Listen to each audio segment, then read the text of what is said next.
Hello friends, welcome to the success Kendra. Friends देखिए, आज इस सेशन में हम लोग 70 बीपीएससी पीटी 2024 के लिए बीपीएससी के एक बेहद इंपॉर्टेंट टॉपिक को हम डिस्कस करेंगे।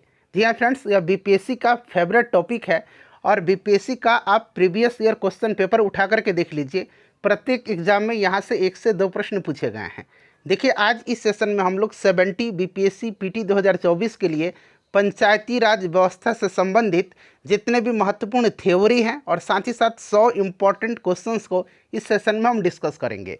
बड़ा ही इंपॉर्टेंट सेशन है फ्रेंड्स, इसको ध्यानपूर्वक देखिए। यहाँ से निश्चित रूप से प्रश्न आपके एग्जाम में देखने को मिलेंगे। जो लोग पहली बार चैनल पर विजिट कर रहे हैं, चैनल को सब्सक्राइब कर लीजिए और जो बगल में बेल आइकन है, घंटी का निशान है, उसको ज़रूर दबा लीजिएगा ताकि जब भी 70 बीपीएससी 2024 से रिलेटेड कोई भी इंपॉर्टेंट वीडियो अपलोड किया जाए तो उसका नोटिफिकेशन सबसे पहले आपके पास पहुंच जाए।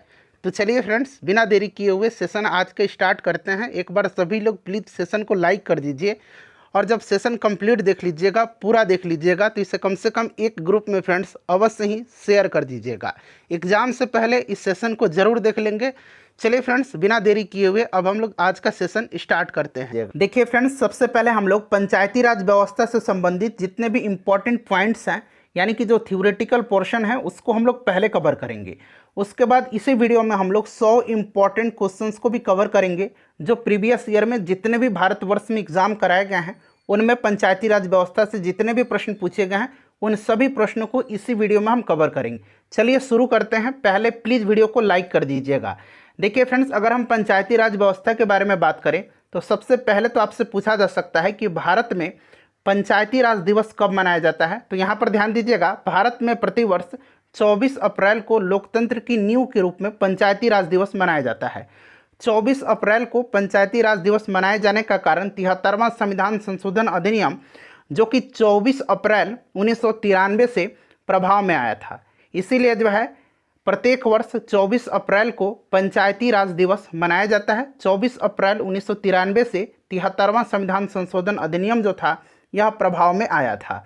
उसके बाद अगर हम बात करें तो पंचायती राज व्यवस्था में विकास का प्रवाह निचले स्तर से ऊपर स्तर की ओर करने के लिए वर्ष 2004 में पंचायती राज को अलग मंत्रालय का दर्जा दिया गया था।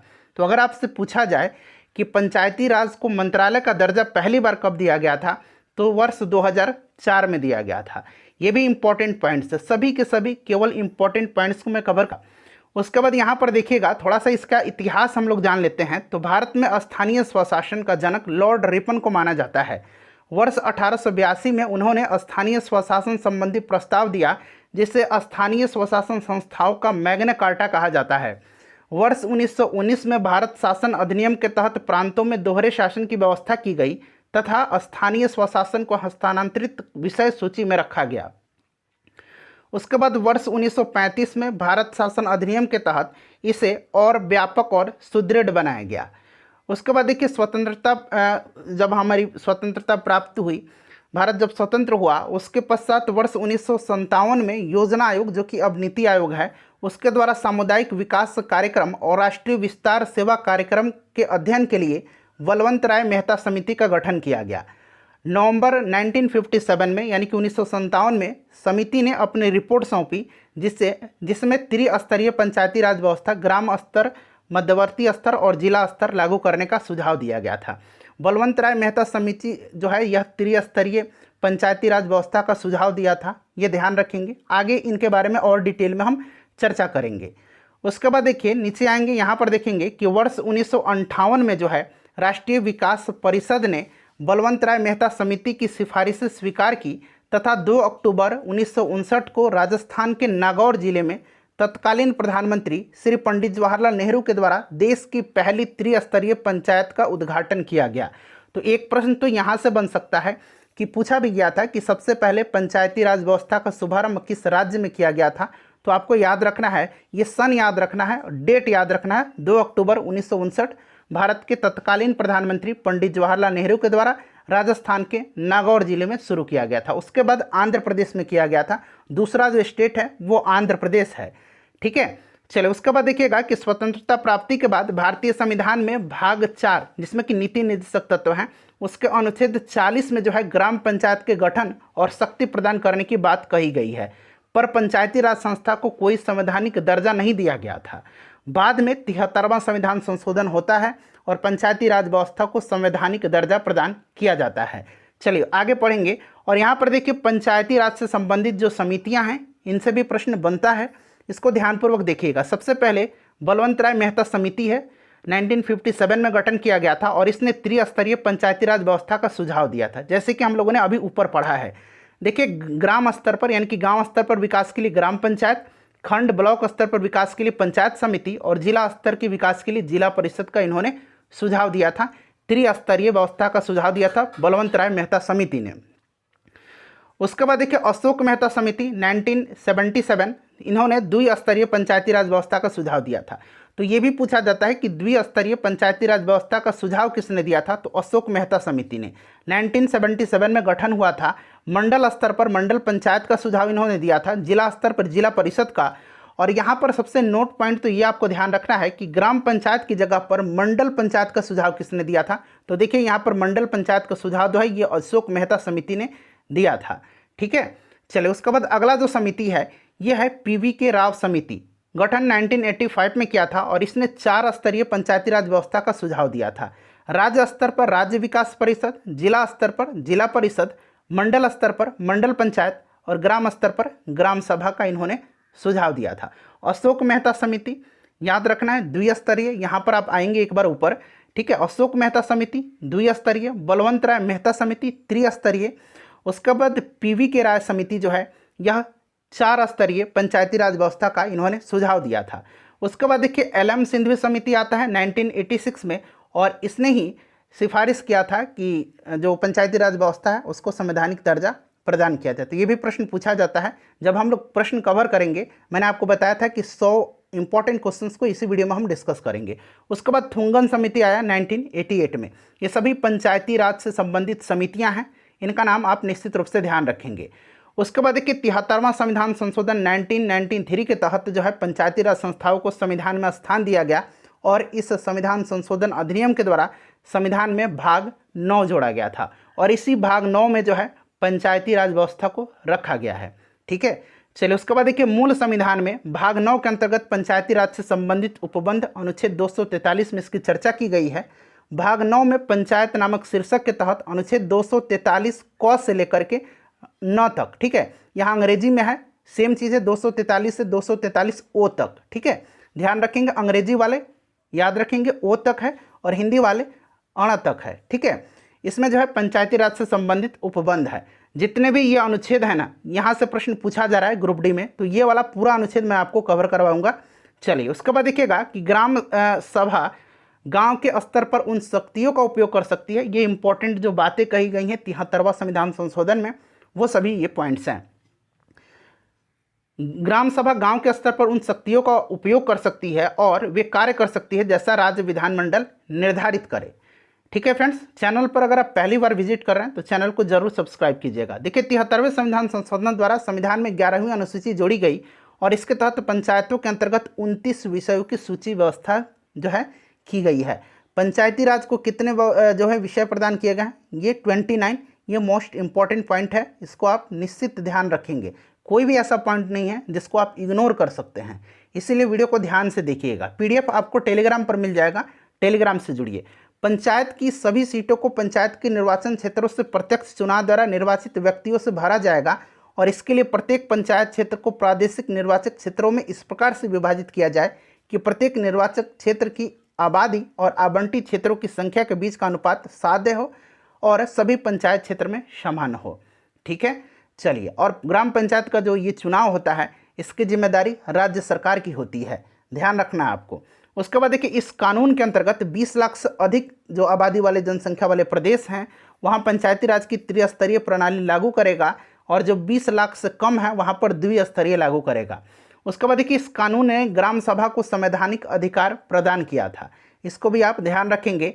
संविधान का अनुच्छेद 243 घ जो है यह अनुसूचित ये सीटों के आरक्षण से संबंधित है, यही पूछा गया था। ठीक है, अनुसूचित जाति और जनजाति के लिए सीटों का आरक्षित किए जाने का सुविधा देता है और प्रत्येक पंचायत में सीटों का आरक्षण वहां के आबादी का अनुपात में होगा।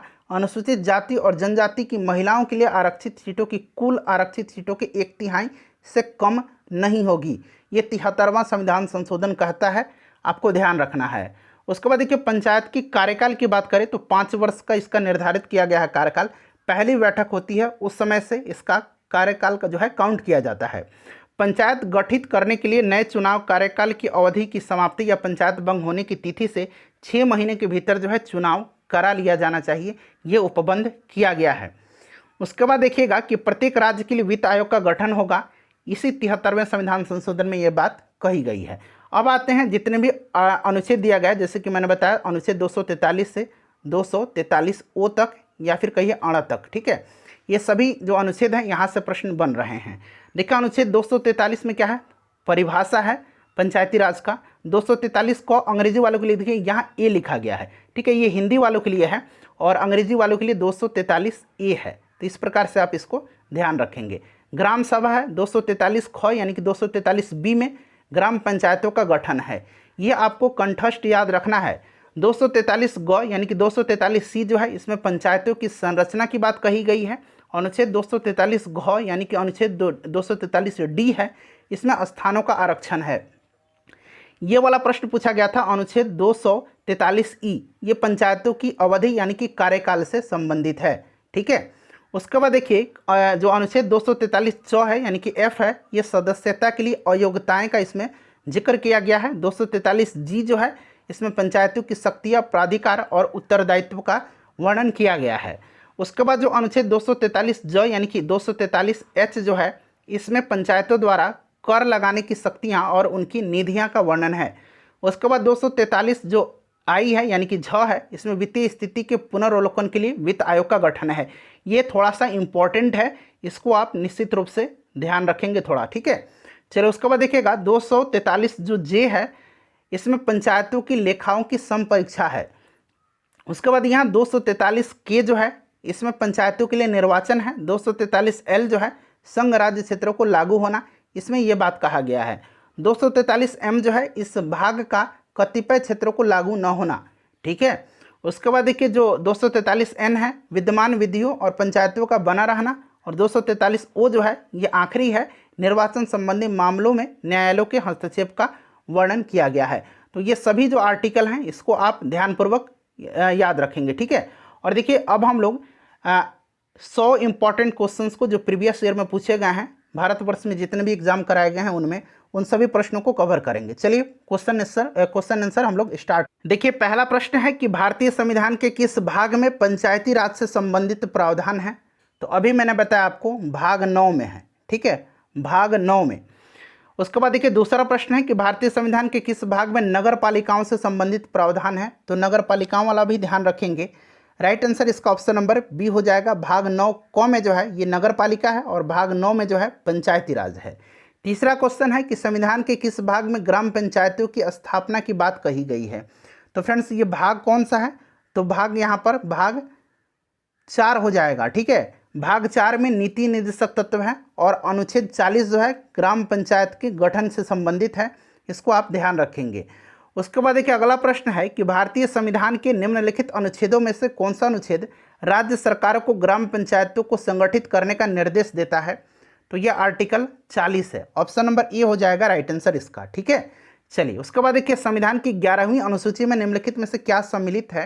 तो 11वीं अनुसूची में जो है ये right answer option number B हो जाएगा, पंचायतों का कार्यक्रम, ठीक है। चलिए नेक्स्ट क्वेश्चन है कि पंचायती राज प्रणाली किस पर आधारित है। तो पंचायती राज प्रणाली जो है ये सत्ता के विकेंद्रीकरण पर आधारित है। ये क्वेश्चन भी इंपॉर्टेंट है, ठीक है। किसी भी एग्जाम की अगर आप तैयारी कर रहे हैं तो ये वीडियो आपके लिए काफ़ी इंपॉर्टेंट है।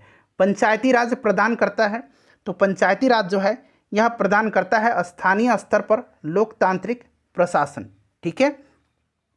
उसके बाद देखिए पंचायती राज का प्रधान लक्ष्य क्या है। तो इसका जो मुख्य लक्ष्य है वो क्या है, तो ग्रामवासियों में शक्ति का विकेंद्रीकरण करना है। देखिए ये प्रश्न बीपीएससी में पूछा गया है। उसके बाद देखिए पंचायती राज का मुख्य उद्देश्य क्या है। तो इसका मुख्य उद्देश्य जो है जनता को विकासमूलक प्रशासन में भागीदारी योग्य बनाना। उसके बाद यूपीपीसीएस में पूछा गया है। देखिए 73वां संविधान संशोधन का संग्रह है, तो right answer option number C हो जाएगा, पंचायती राज, ठीक है। चलिए नेक्स्ट क्वेश्चन करेंगे कि 73वां संविधान संशोधन संबंधित है, फिर से यह प्रश्न पूछा गया है पंचायती राज प्रणाली से। अगला प्रश्न है कि भारत में निम्नलिखित में से किसके अंतर्गत पंचायती राज प्रणाली की व्यवस्था की गई है? तो यह किसके अंतर्गत की गई है? नीति निर्देशक सिद्धांत के अंतर्गत। अगला प्रश्न है हमारा कि किस संवैधानिक संशोधन द्वारा पंचायती राज संस्थाओं को संवैधानिक दर्जा प्रदान किया गया? तो यह 73वां संविधान संशोधन है। ऑप्शन नंबर इसका सी जो होगा राइट आंसर हो जाएगा। 73वां संविधान संशोधन जब लागू हुआ उस समय भारत के प्रधानमंत्री पीवी नरसिम्हा राव थे, ये भी आप ध्यान रखेंगे। उसके बाद देखिए 73वें संविधान संशोधन द्वारा संविधान में कौन सी अनुसूची जोड़ी गई?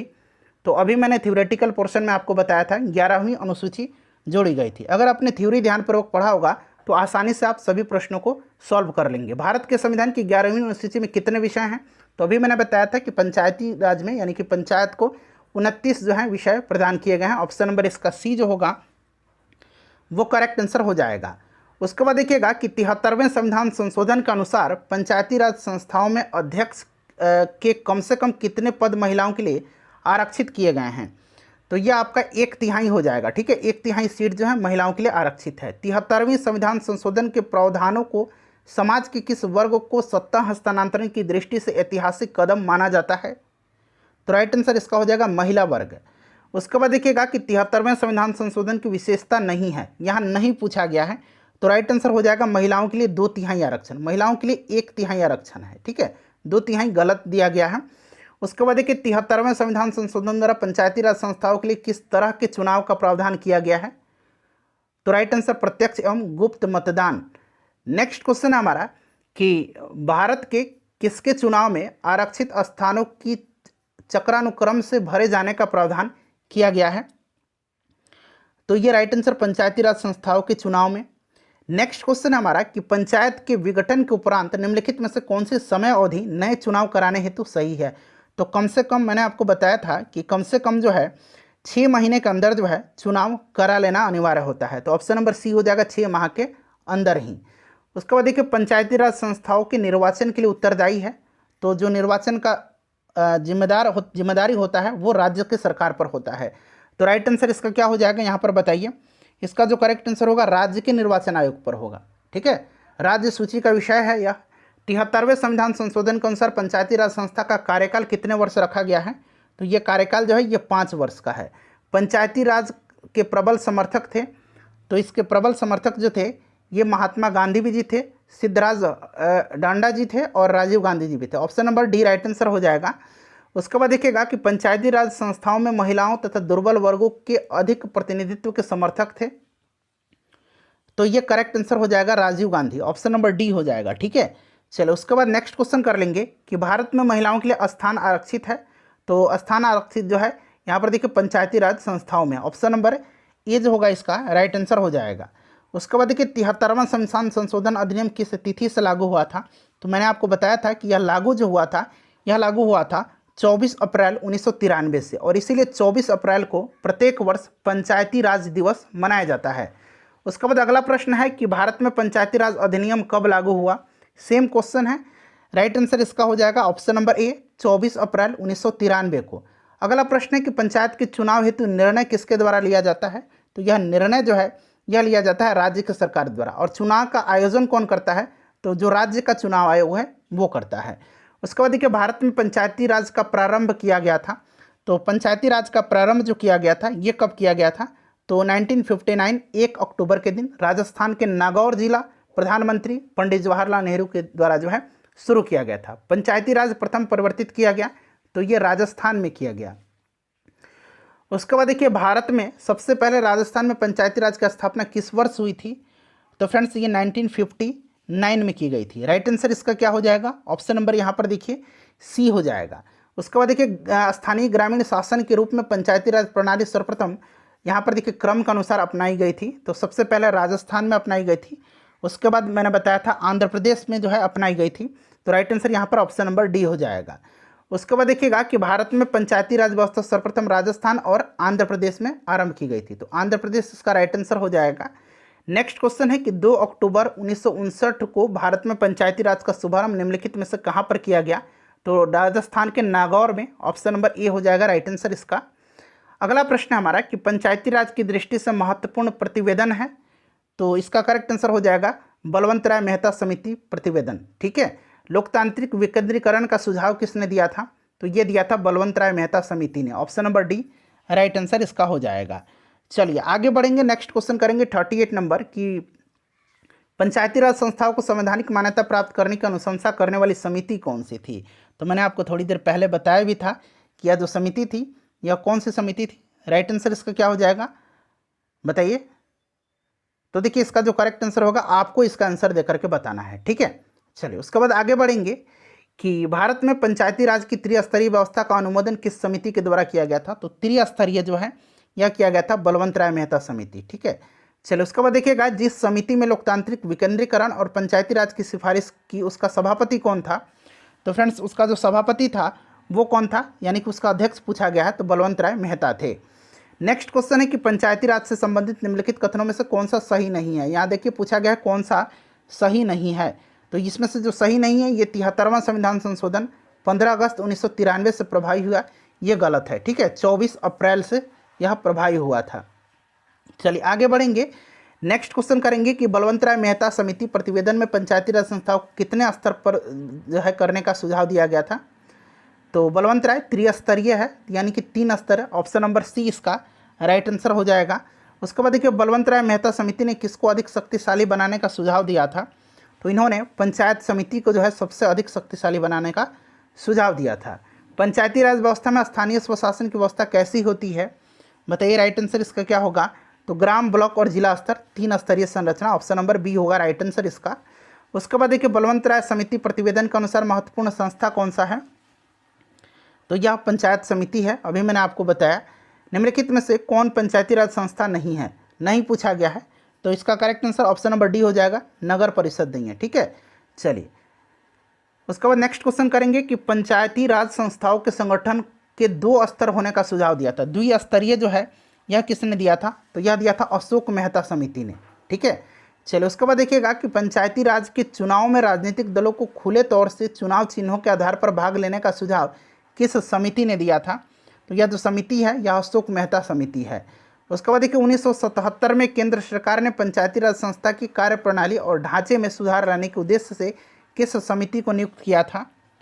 तो यह समिति अशोक मेहता समिति 1977 यहाँ मेंशन भी किया गया है।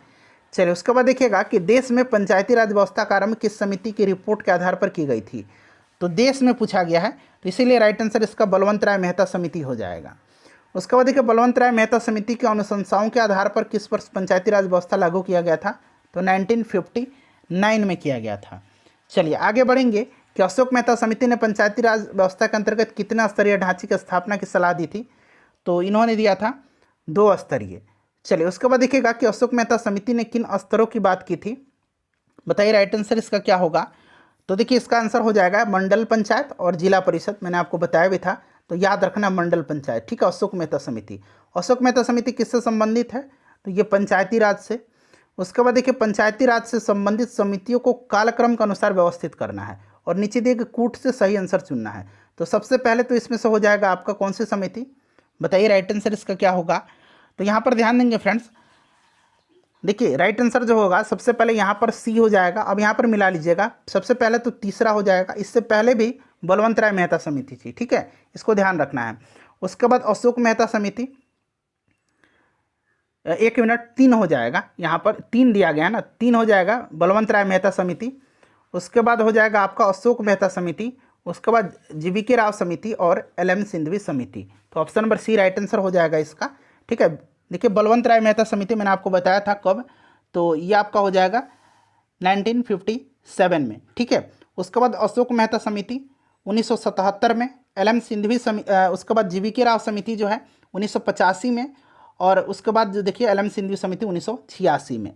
चलो उसके बाद देखिएगा कि 1977 में पंचायती राज व्यवस्था की समीक्षा करने के लिए गठित समिति की अध्यक्षता किसने की थी।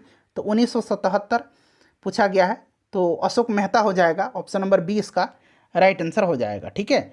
चलिए नेक्स्ट क्वेश्चन कर लेंगे कि पंचायती राज संस्थाओं के निम्नतर स्तर पर कौन है। तो जो निम्न स्तर पर है ना, ये पूछा गया है कि कौन सा है। तो ये कौन सा है फ्रेंड्स, यह है ग्राम सभा और पंचायत। पंचायती राज संस्थाओं को उच्चतम स्तर पर कौन है। तो उच्चतम स्तर पर जिला परिषद होता है। पंचायती राज की आधारशिला है, तो ये जो आधारशिला है ये आपका ग्राम सभा हो जाएगा। पंचायत समिति का मुख्य निष्पादक कौन होता है। तो ये निष्पादक जो होता है ये कौन होता है। तो ये होता है फ्रेंड्स खंड विकास पदाधिकारी। उसके बाद देखिए जिला परिषद का मुख्य कार्य क्या है।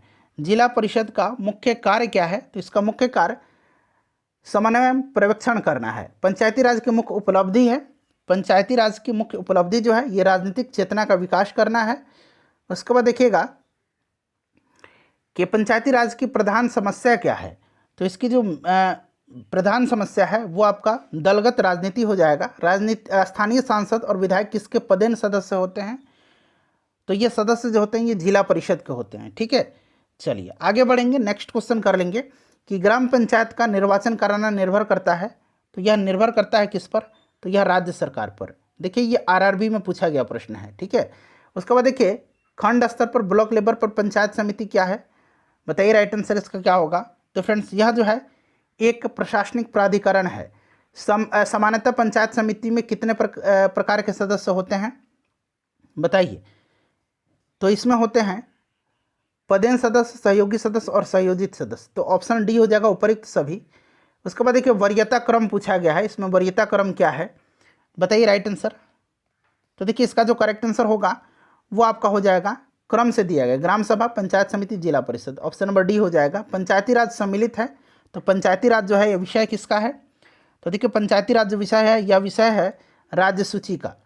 नेक्स्ट क्वेश्चन है कि पंचायतों के द्वारा कौन सा कर वसूला जाता है, तो पंचायतों के द्वारा जो है स्थानीय मेलों पर कर। ऑप्शन नंबर ए हो जाएगा। निम्नलिखित में से कौन सा संविधान संशोधन यह कहता है कि ग्राम पंचायत में 1/3 सीटें महिलाओं के लिए आरक्षित होनी चाहिए, तो यह 73वां संविधान संशोधन है। ऑप्शन नंबर डी हो जाएगा इसका करेक्ट आंसर। ठीक है, चलिए आगे बढ़ेंगे कि पंचायत स्तर पर राज्य सरकार का प्रतिनिधित्व कौन करता है, तो राज्य सरकार का प्रतिनिधित्व जो है यह कौन करता है, तो पंचायत सेवक करता है। Option number A right answer इसका हो जाएगा। उसके बाद देखिए निम्नलिखित में से कौन पंचायती राज की 3 स्तरीय व्यवस्था के अंतर्गत नहीं है, बताइए करेक्ट आंसर इसका क्या होगा। तो देखिए इसका जो करेक्ट आंसर होगा फ्रेंड्स वो आपका ऑप्शन नंबर डी हो जाएगा, तहसील स्तर। ठीक है, बाकी देखिए जिला स्तर, प्रखंड स्तर, ग्राम स्तर मैंने बताया था आपको। पंचायती राज व्यवस्था अपनाई गई थी, तो इसका करेक्ट आंसर क्या हो जाएगा, लोकतंत्र की शक्तियों के विकेंद्रीकरण के लिए। अगला प्रश्न है कि पंचायत चुनाव के लिए उम्मीदवारों की न्यूनतम आयु सीमा कितनी होनी चाहिए, तो न्यूनतम आयु जो होनी चाहिए ये होनी चाहिए 21 वर्ष। ठीक है, ये क्वेश्चन इंपॉर्टेंट है, पंचायती राज के कार्यक्षेत्र में नहीं आता है, तो इसमें से कौन सा नहीं आता है, तो ये माध्यमिक शिक्षा नहीं आएगा। बाकी कृषि, सड़क, जल, ग्राम उद्योग ये सब आते हैं। पंचायती राज संस्था के अधिकतम आय का स्रोत क्या है, तो इसका जो अधिकतम आय का स्रोत है ये सरकारी अनुदान है। पंचायत समिति का गठन होता है, पंचायत समिति का जो गठन होता है यह प्रखंड स्तर पर। उसके बाद पंचायत समिति का प्रशासन का प्रबंध एक सरकारी अधिकारी करता है, जिसे क्या कहा जाता है, तो अभी मैंने बताया था उसको क्या कहा जाता है, उसको कहा जाता है, बताइए करेक्ट आंसर। तो करेक्ट आंसर हो जाएगा ये आपका हो जाएगा ऑप्शन नंबर ए, खंड विकास पदाधिकारी। पंचायती राज। उसके बाद देखिए त्रिसोपान प्रणाली की प्राथमिक भाग क्या है, तो इसका जो प्राथमिक भाग है वो आपका हो जाएगा ग्राम पंचायत। उसके बाद देखिए राजस्थान में पंचायती राज व्यवस्था की शुरुआत किस जिले में हुई थी, तो ये नागौर में हुई थी। बलवंत राय मेहता समिति का गठन किस वर्ष किया गया था, तो इसका गठन जो है किया गया था कब, राइट आंसर बताइए। तो ये किया गया था 1957 में। उसके बाद अगला प्रश्न है कि पंचायत समिति का जो सदस्य होता है यह किसके द्वारा मनोनीत किया जाता है। पंचायत समिति के सदस्य जो होते हैं फ्रेंड्स यह निर्वाचित होते हैं प्रत्यक्ष रूप से जनता के द्वारा। तो ऑप्शन नंबर इसका डी राइट आंसर हो जाएगा, प्रत्यक्ष रूप से जनता के द्वारा निर्वाचित किए जाते हैं पंचायत समिति के सदस्य। क्वेश्चन है कि पंचायती राज संस्थाएं अपनी निधि हेतु निर्भर हैं, तो यह निर्भर होती हैं सरकारी अनुदान पर।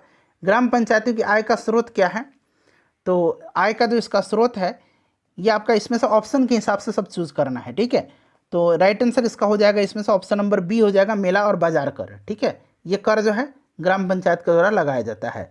एक खंड स्तर पर पंचायत समिति होती है, तो पंचायत समिति जो होती है यह एक प्रशासकीय अधिकरण होती है। उसके बाद देखिएगा कि यदि पंचायत भंग होती है तो किस अवधि के अंदर में निर्वाचन होंगे, तो 6 माह के अंदर। निम्नलिखित में से भारत में पहला नगर निगम कहाँ स्थापित हुआ था, तो फ्रेंड्स ये कहाँ पर हुआ था बताइए राइट आंसर। तो करेक्ट आंसर हो जाएगा चेन्नई में। ठीक है, उसके बाद देखिएगा कि लोकतंत्र विकास के लिए पंचायती राज संस्थाओं के पुनर्जीवन पर एल.एम. सिंधवी समिति कब नियुक्त की गई थी, तो एल.एम. सिंधवी समिति का जो गठन किया गया था ये 1986 में किया गया था। ठीक है, 1986 में। थुम्बन समिति पूछेगा तो 1988 में किया गया था थुम्बन समिति। ठीक है, इसको भी आप ध्यान रखिएगा। चलो उसके बाद देखिएगा कि 1957 में किस समिति ने भारत में त्रिस्तरीय पंचायती राज का सर्वप्रथम सिफारिश किया था? तो ये बलवंत राय मेहता समिति होगा। उसके बाद देखिए वर्तमान ग्रामीण स्वशासन की संरचना निम्न में से किसके अनुशंसा पर की गई है? तो राइट आंसर हो जाएगा बलवंत राय मेहता समिति। भारत के पंचायती राज व्यवस्था का वास्तुकार शिल्पी किसे कहा जाता है? तो ये कहा जाता है बलवंत राय मेहता को। भारत में सही मायने में स्थानीय स्वशासन का जनक किसे कहा जाता है? तो मैंने बताया था स्टार्टिंग में ही, लॉर्ड रिपन को कहा जाता है। ठीक है, चलिए उसके बाद देखिए भारत में प्रत्यक्ष लोकतंत्र का उदाहरण क्या है? तो राइट आंसर हो जाएगा ग्राम सभा। उसके बाद देखिएगा कि ग्राम सभा का अभिप्राय क्या है? तो ग्राम सभा का अभिप्राय जो है ये ग्राम स्तर के पंचायत क्षेत्र के निर्वाचक नामावली में पंजीकृत लोग। उसके बाद देखिएगा कि निम्नलिखित में से कौन सी एक समिति पंचायती राज संस्था से संबंधित नहीं है? तो इसमें से देखिए नहीं जो है यह कौन सा होगा? तो करेक्ट आंसर इसका हो जाएगा ऑप्शन नंबर ए। ठीक है, PVN राव समिति ये नहीं है। ठीक है, PV के राव समिति है, एन नहीं है।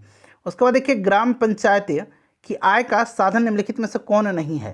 तो देखिए इसमें से जो आय का साधन नहीं है वो आपका हो जाएगा कृषि आय पर कर। ठीक है, उसके बाद देखिए पूछा गया है नेक्स्ट क्वेश्चन कि निम्नलिखित में से क्या प्रत्यक्ष लोकतंत्र का उदाहरण है? तो प्रत्यक्ष लोकतंत्र का उदाहरण ऑप्शन ए ग्राम सभा हो जाएगा। देखिए ग्राम सभा का गठन ग्राम पंचायत के 18 वर्ष से अधिक उम्र के वयस्क व्यक्तियों को मिला करके किया जाता है।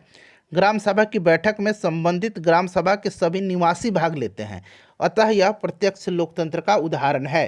तो ध्यान रखेंगे ऑप्शन नंबर 1 ग्राम सभा इसका सही आंसर हो जाएगा। ग्राम पंचायतों के निर्वाचित प्रतिनिधियों का कार्यकाल मैंने बताया था कि ये 5 वर्ष के लिए चुने जाते हैं। ठीक है, चलिए उसके बाद देखिएगा 100 नंबर क्वेश्चन है कि पंचायतों के संदर्भ में निम्नलिखित में से कौन सा कथन सही है? बताइए राइट आंसर इसका क्या होगा? तो देखिए इसमें से जो है सही पूछा गया 50% सीटें अनुसूचित जाति और महिलाओं के लिए आरक्षित होंगी, ये वाला जो है सही दिया गया। मध्यवर्ती स्तर पर एक पंचायत होगी, ये वाला जो है पूछा गया है, कौन सा सही है? तो राइट आंसर इसका ऑप्शन डी हो जाएगा, केवल 3। ये वाला क्वेश्चन का आंसर आप मुझे बताइए। ठीक है, कि यदि पंचायत भंग होती है तो किस अवधि के अंतर्गत निर्वाचन कराया